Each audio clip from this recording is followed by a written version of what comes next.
O assunto agora é economia, agora são 10 horas e 14 minutos. Nós vamos falar de um assunto muito importante que mexe no bolso de muita gente, principalmente de quem vive de aluguel ou está alugando uma residência, por exemplo. Recentemente, a Fundação Getúlio Vargas ela lançou um novo índice para reajuste de aluguéis, o IVAR. O IVAR é o Índice de Variação de Aluguéis Residenciais. E claro que surgem inúmeras dúvidas entre inquilinos, proprietários, imobiliários, locadoras e até mesmo entre os advogados. E para a gente conversar um pouquinho mais sobre esse assunto, nós estamos recebendo aqui nos nossos estúdios da SP Rio Mais o Denilson Alves de Oliveira, que é advogado, CEO na Alves Oliveira Advocacia, pós-graduado em Direito Empresarial Tributário pela FAAP, além de ser também diretor jurídico adjunto do CIESP São Paulo e coordenador jurídico do CIESP Jacareí e São José dos Campos, entre outros títulos, né, Denilson, em seu vasto currículo aí que nos agrega e também fortalece toda essa questão para que a gente possa conversar sobre esse assunto. Já quero lhe agradecer pela vinda aqui ao Jornal Abre Aspas. Seja muito bem-vindo. Um bom dia. Bom dia, Rodrigo. Eu que agradeço. É um prazer enorme estar aqui com vocês. Participa também conosco dessa entrevista o jornalista José Guilherme Ferreira, de forma remota. Denilson, já queria te perguntar, assim, o IVAR, ele nasce a partir dos reflexos da crise de 2020, porque assim, a gente pega o mercado ali que sofreu bastante, né, com o IGPM, para quem não sabe, é esse índice que acaba sendo um indexador, né, de contratos de aluguéis, principalmente de aluguéis residenciais. Em 2020 ele fecha em alta de 23,14, em 2021 17,78, ou seja, em 2 anos uma alta aí de 40,90, quase 50%. Aí você pega as pessoas não estavam conseguindo bancar as dívidas, né? Não estavam conseguindo manter-se ali nos seus aluguéis. E a partir daí que se anseia o desejo de se buscar um novo índice, é a partir desse momento que cria-se esse IVAR?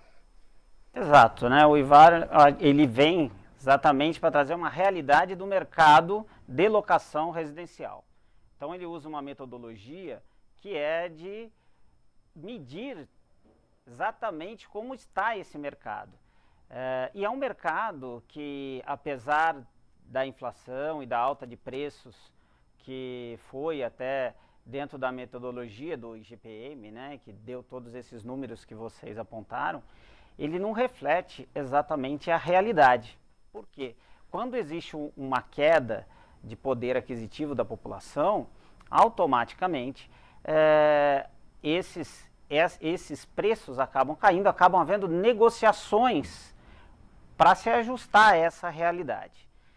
A gente do mercado jurídico acompanha muito esse dilema. O judiciário começou a ser provocado para interferir nessa relação. Então, muitos contratos de aluguéis que estavam ali com a previsão de reajuste pelo IGPM, o locatário acabou se socorrendo do judiciário pedindo para que o juiz se manifestasse e dissesse, olha, esse índice está fora da realidade, eu não posso sofrer um reajuste de aluguel de 25%, 30%, sendo que eu não tenho esse aumento da minha receita. Pelo contrário, né, eu tive uma queda por causa, como você bem colocou, Rodrigo, por causa da pandemia. Então a pandemia trouxe para muitos negócios e para muitos trabalhadores uma queda de rendimentos. E isso gerou a necessidade do mercado de renegociar. Então, dentro desse aspecto, é que a Fundação Getúlio Vargas traz agora um novo índice, né, que, pela sua metodologia, vai compreender mais a realidade desse mercado. Isso evitando até que algumas negociações que são pesadas. Eu, particularmente, conheço amigos que tiveram que mudar de imóveis que eram locados porque o proprietário falou, não, eu quero o que está previsto no meu contrato. Né? E aí ele falou, então tá bom, eu vou buscar um outro imóvel porque a realidade do mercado é outra. Eu acho que é nesse sentido. É importante ressaltar que o IGPM ele é um índice que é usado, mas ele não é o único, ele não é a gente se utiliza muito esse índice, mas ele não é digamos, o oficial, assim, né? Não existe um único índice que é somente ele estabelecido, né? Você pode também usar o IPCA também, mas aí fica essa questão enfim, de enfrentar dificuldades de críticas, tanto dos locatários, aí por parte de alguns locatários, justamente de não se adequar a essa realidade do brasileiro atual, né? Exatamente, não há uma obrigatoriedade de se usar um ou outro índice, mas quando a gente tem um índice com uma metodologia que é específica para um setor, né, eu vejo com muitos bons olhos, né, quer dizer, a realidade daquele setor, né, ele é medido de acordo com a realidade daquele setor.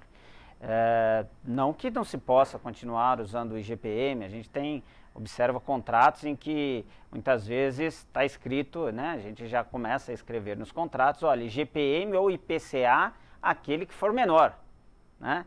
Então já pensando nessa realidade que nós vivemos esses últimos anos, porque o IGPM sempre foi um indexador de aluguel, né, por costume, não por obrigação legal, mas por costume, e sempre fluiu muito bem. Mas as distorções que tivemos nesses momentos de pandemia, nas crises de um modo geral, então alta de dólar, aumento do custo da construção civil, que impacta diretamente no IGPM, na metodologia dele, me parece muito acertado você ter esse novo índice, um índice mais da realidade, onde locadores e locatários vão poder agora sentar e falar, ó, vamos pactuar esse índice que ele reflete a realidade, porque mesmo quando a gente escolhe num contrato, vamos colocar o IPCA, nós não temos segurança qual vai ser a realidade do IPCA nos próximos anos, né? Então, eu sou bastante favorável a isso, e acho que e é um momento, também você falou né, de novas locações, mas mesmo aqueles contratos em que há necessidade de renegociá-lo, né? Então, é o momento de se escolher um índice e tem aí o IVAR, é uma opção bem interessante, até bastante recomendável para que as pessoas peçam para que conste no seu contrato. Ok. Zé Guilherme? Bom dia.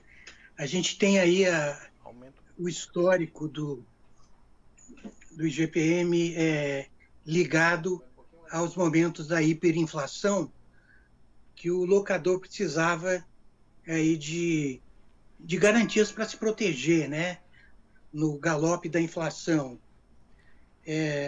Agora a gente tem um novo índice que, de alguma maneira, protege aquele que está sofrendo com a crise de toda a pandemia, crise do desemprego e por aí vai. Eu pergunto, o índice passa de uma coisa para outra, do ponto de vista da proteção. O senhor acredita que os locadores vão aceitar esse tipo de índice, que, na verdade, apesar de trabalhar com toda uma realidade, ainda diminui o seu reajuste? José Guilherme, sendo bem sincero contigo, já tive clientes que me ligaram e falaram, poxa, mas isso é muito ruim para nós, que somos locadores, né? Esse IVAR.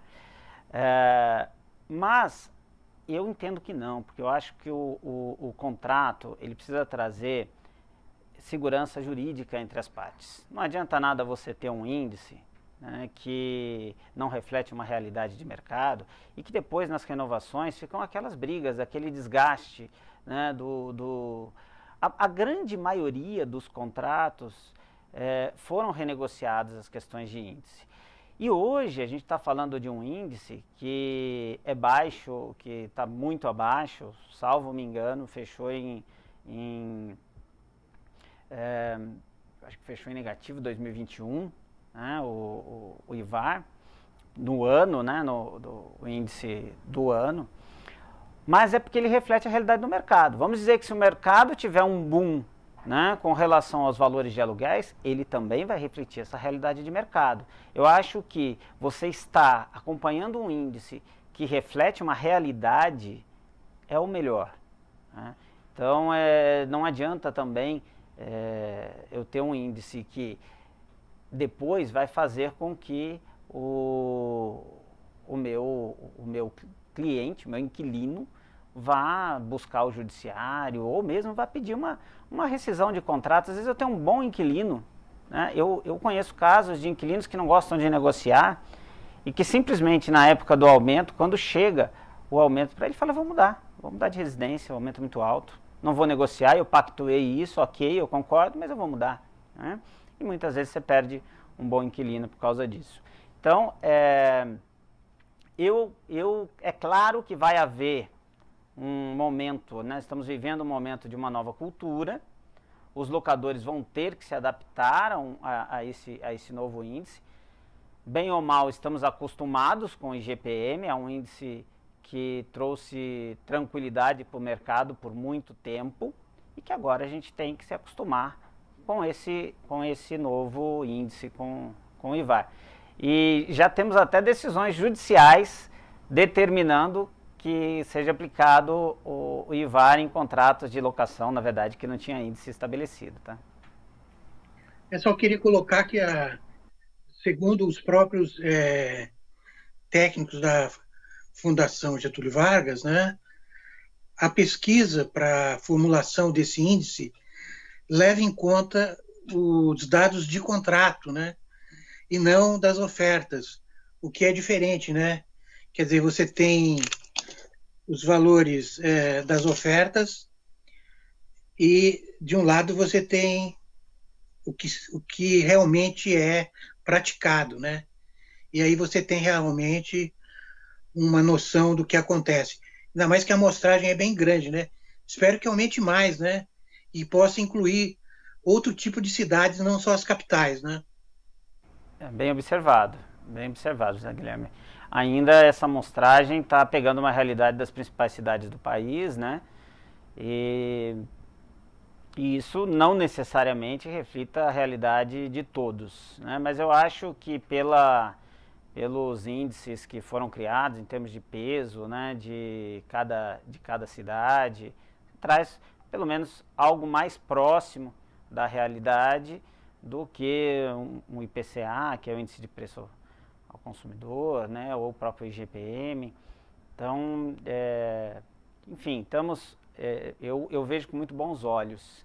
Acredito sim que muitos locadores também vão aderir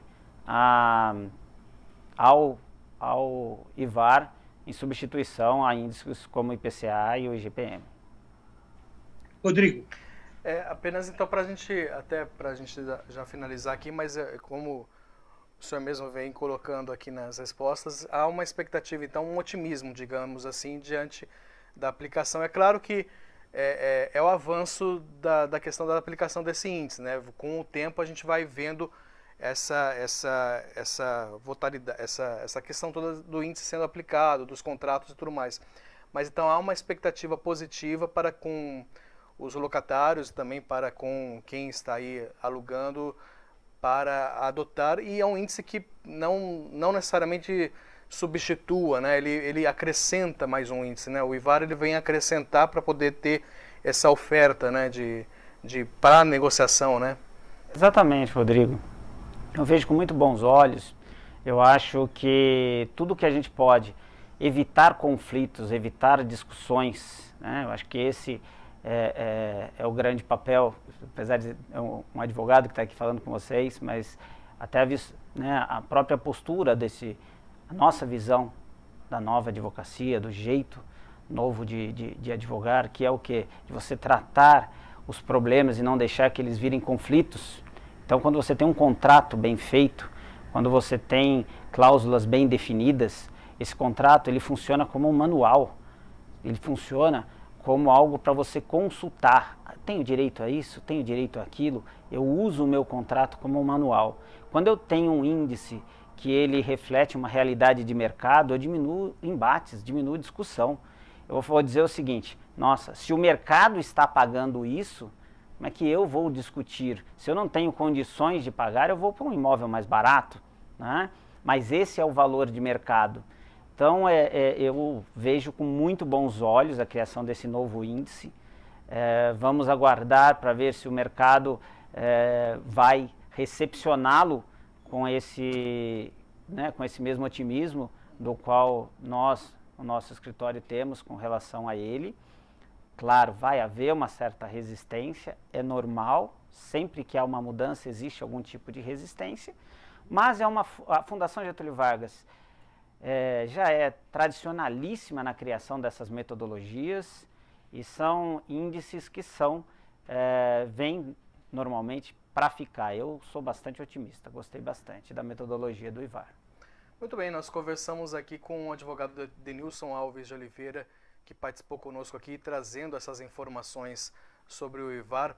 Denilson, as portas aqui do Jornal Abre Aspas sempre estarão abertas. Eu acho muito importante esse diálogo e sem parte técnica muito economês, né, que às vezes distancia da população, mas de uma forma bem natural, como você mesmo expôs.